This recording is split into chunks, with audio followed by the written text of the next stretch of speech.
Premier ministre Abiy Ahmed a annoncé l'achèvement réussi du quatrième et dernier remplissage du grand barrage de la Renaissance. L'Union africaine est devenue membre permanent du groupe des 20 des plus grandes économies G20.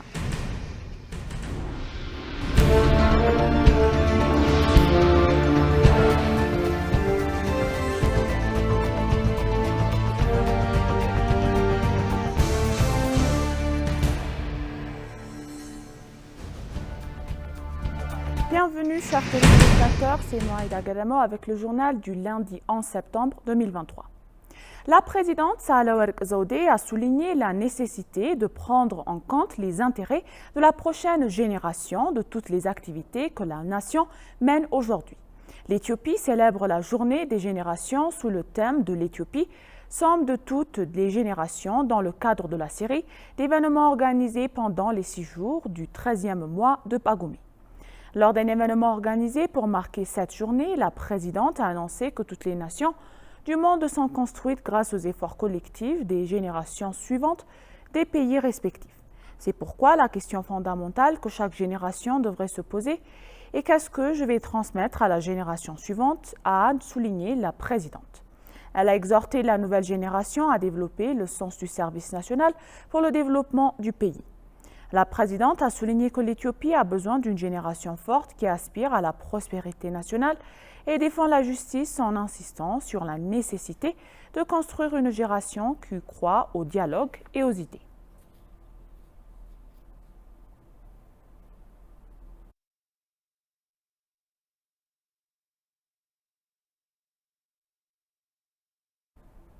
Le Premier ministre Abiy Ahmed a annoncé l'achèvement réussi du quatrième et dernier remplissage du grand barrage de la Renaissance. C'est avec une grande joie que j'annonce l'achèvement réussi du quatrième et dernier remplissage du grand barrage de la Renaissance, a dévoilé le Premier ministre Abiy Ahmed. Le Premier ministre Abiy Ahmed a indiqué que Dieu a aidé les Éthiopiens et a remercié tous ceux qui ont contribué en travaillant ensemble, tout en félicitant tous ceux qui ont participé aux travaux avec leur argent, leur connaissance, leur énergie et leur prière.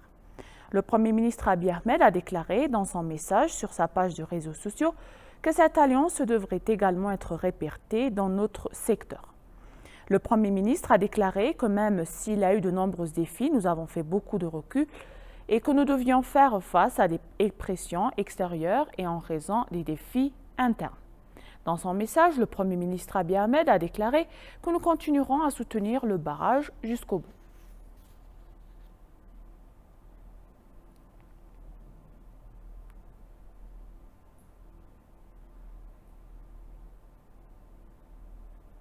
L'achèvement du quatrième remplissage du grand barrage de la Renaissance éthiopienne est une réalisation remarquable pour l'Éthiopie, ont déclaré les spécialistes.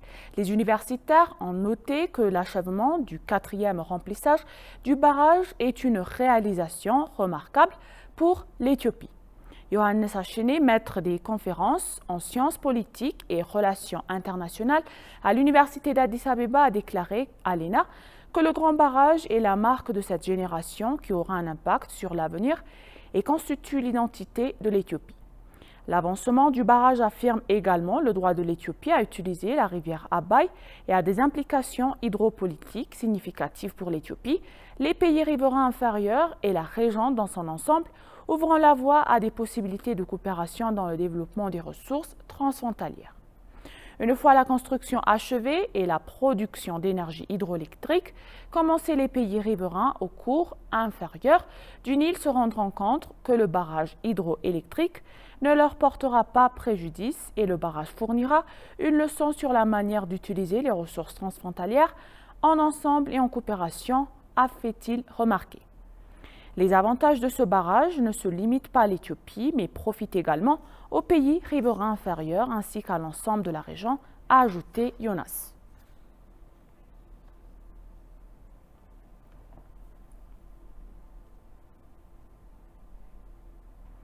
L'achèvement réussi du quatrième et dernier remplissage du grand barrage de la Renaissance éthiopienne GAD confirme la position de l'Éthiopie selon laquelle elle ne nuit pas à l'Égypte et au Soudan, a déclaré le conseiller du ministre de l'Eau et de l'Énergie. Le Premier ministre Abiy Ahmed a annoncé que le quatrième et dernier cycle du grand barrage de la Renaissance éthiopienne GERD s'est déroulé avec succès. S'adressant à l'ENA, Mohamed Al-Aroussi, député et conseiller du ministre de l'Eau et de l'Énergie, a souligné que ce barrage hydroélectrique géant est un projet de développement qui profite à tous. L'Éthiopie a une fois de plus déclaré sans nombre d'un doute que le pays ne cherche qu'à se développer après que de nombreuses personnes ont spéculé sur le danger de remplissage dans ces différentes étapes, a-t-il ajouté. Le quatrième remplissage du barrage est une étape critique au cours de laquelle l'Éthiopie a confirmé que le pays allait de la bonne direction selon M. Mohamed. Il a également ajouté que le quatrième processus de remplissage confirme la détermination de l'Éthiopie en termes de développement et que le projet de barrage de la Renaissance est un projet de développement non seulement pour l'Éthiopie, mais aussi tous les pays voisins qui en profiteront.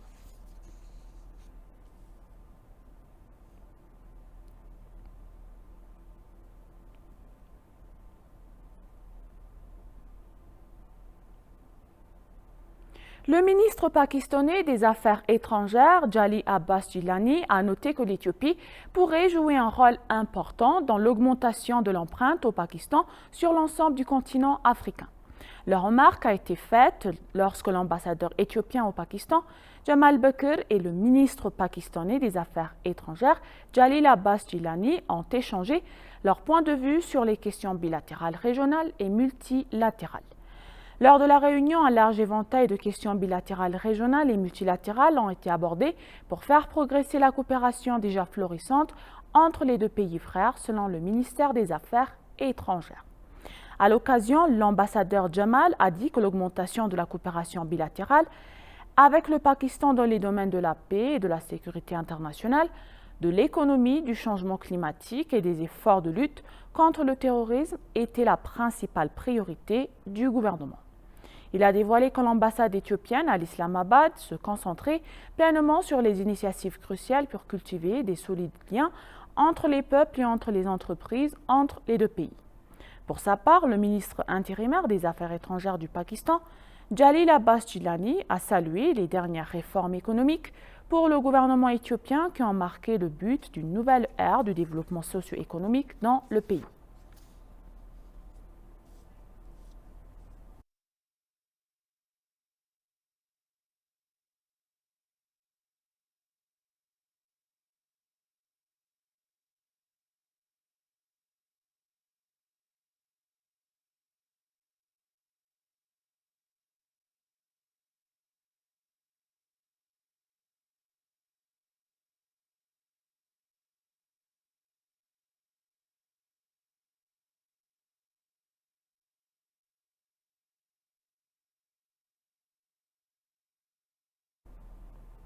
L'Assemblée des institutions religieuses éthiopiennes a appelé tous les citoyens à jouer un rôle de promouvoir la paix, la réconciliation et la solidarité au cours de la nouvelle année à venir.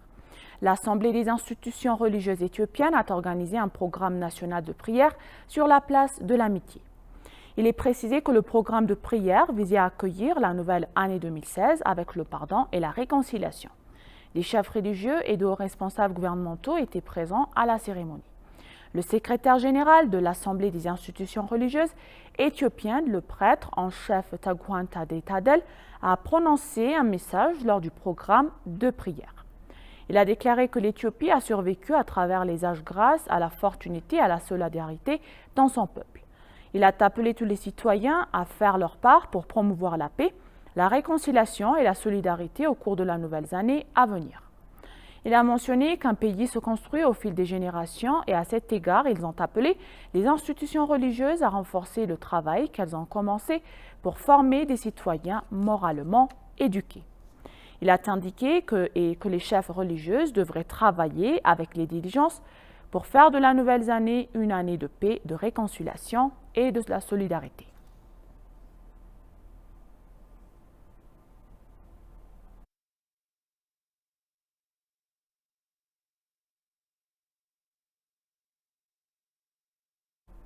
L'Union africaine est devenue membre du permanent du groupe des 20 les plus grandes économies G20. Le groupe a convenu ce samedi d'accorder un statut de membre permanent à l'Union africaine dans le but de rendre le groupe plus représentatif. L'accord a été conclu lors de la séance inaugurale du sommet du G20 de 2 jours qui s'est tenu à New Delhi ce week-end.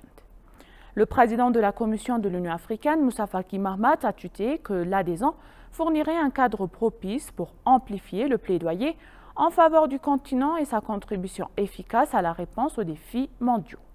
Le G20 est le principal forum de coopération économique internationale et joue un rôle important dans l'élaboration et le renforcement de l'architecture et de la gouvernance mondiale sur toutes les grandes questions économiques internationales.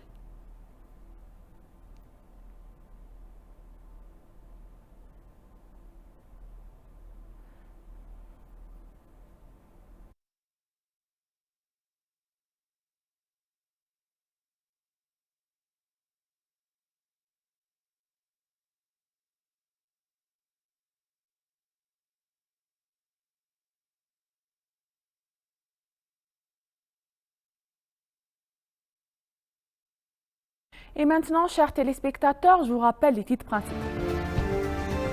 Le Premier ministre Abiy Ahmed a annoncé l'achèvement réussi du 4e et dernier remplissage du barrage de la Renaissance. L'Union africaine est devenue membre permanent du groupe des 20 plus grandes économies G20.